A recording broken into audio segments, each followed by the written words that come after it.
In what isn't very surprising at this point, Stephen K. Bannon has stepped down as executive chairman of the website Breitbart News. This comes less than a week after a dramatic falling out with President Trump about lies he told about the president and his family, which were written in the book, Fire and Fury, Inside the Trump White House by the far left-wing liberal author Michael Wolff. During an interview for his upcoming book, Wolff claims Bannon questioned Trump's mental stability and told him that he thought a meeting Donald Trump Jr. had with a Russian lawyer in June of 2016 was treasonous and unpatriotic. But we also can't ignore the fact that the author himself states in the prologue of this same book that he can't verify if any of the statements given in the book are true. So to anyone with half a brain and some common sense, that's the same as saying the book is nothing but just a fictional hit piece from a left-wing liberal author who is intent on taking down President Trump.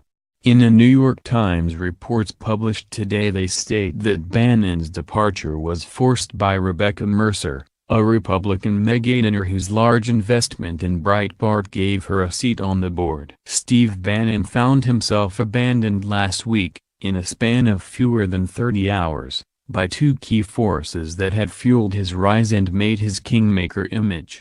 President Donald Trump broke ties with Bannon on Wednesday, saying the former White House chief strategist had lost his mind following the release of book excerpts that showed Bannon called a meeting between Donald Trump Jr. and Russian contacts treasonous. Megadonor Rebecca Mercer then rejected him the next day and sided with Trump, dealing a blow perhaps even more damaging than the president's. The daughter of Robert Mercer, the Long Island billionaire who in 2016 put more than $22 million toward mostly conservative causes, in a rare public statement said she shut off the spigot to Bannon.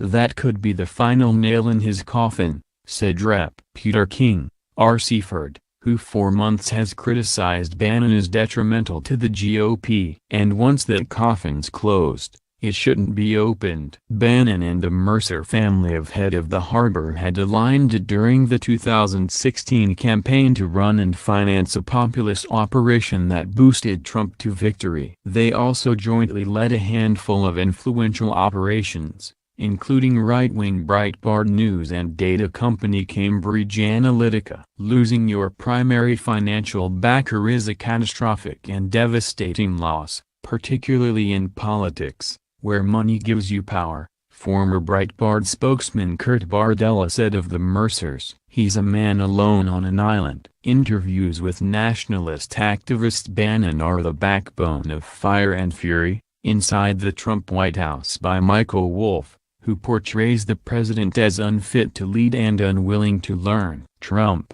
in the book, is said to be like a child and semi-literate by people who work for the president. The White House denounced the book as full of fabrications. Trump has been calling Bannon Sloppy Steve. Bannon has not denied the many unflattering descriptions he makes about Trump and his children, but he called the president a great man Wednesday on a SiriusXM show put on by Breitbart, where he is executive chairman. Rebecca Mercer appeared to reference Bannon's remarks in the book when she said her family has provided no financial support to his political agenda, nor do we support his recent actions and statements. In November, Robert Mercer distanced himself from Bannon in a letter that announced Mercer's retirement from his East Setauket hedge fund. He sold his Breitbart stakes to his daughters. The Mercers and other Breitbart board members were debating last week whether to oust Bannon, The Wall Street Journal reported. Rebecca Mercer stopped communicating with Bannon 3 or 4 months ago, a person familiar with their relationship told Newsday, on the condition of anonymity. There was the tension caused by personality clashes as well as more substantive issues, the person said, as the split came before Bannon-backed Roy Moore lost the Alabama Senate special election.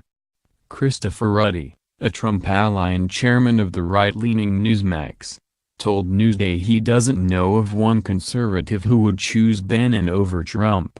Ultimately, I think he's been toying with the idea of running for president and he wanted the president out of the White House, Ruddy said.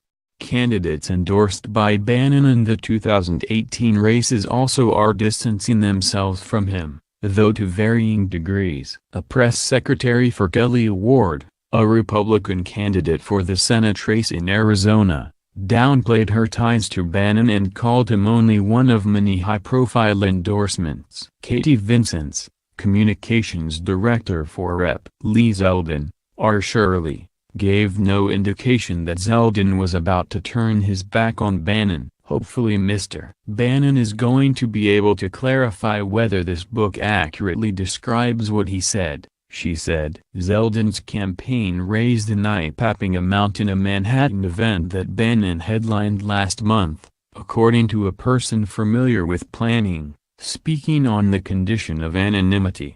In a statement, Michael Grimm, a Republican mounting a congressional comeback bid in Staten Island, called the baseless attacks against the president's family beyond disturbing, adding, "I fully support our commander-in-chief." Although Bannon did apologize, what no one seems to understand is why he did this insane betraying in the first place. There must be something wrong with him to have made him act this way. He has to be suffering from some kind of mental issue or disease. Whatever it is, one thing is for certain. He has to be one of the biggest letdowns to the right in decades. He had it all and threw it all away for nothing.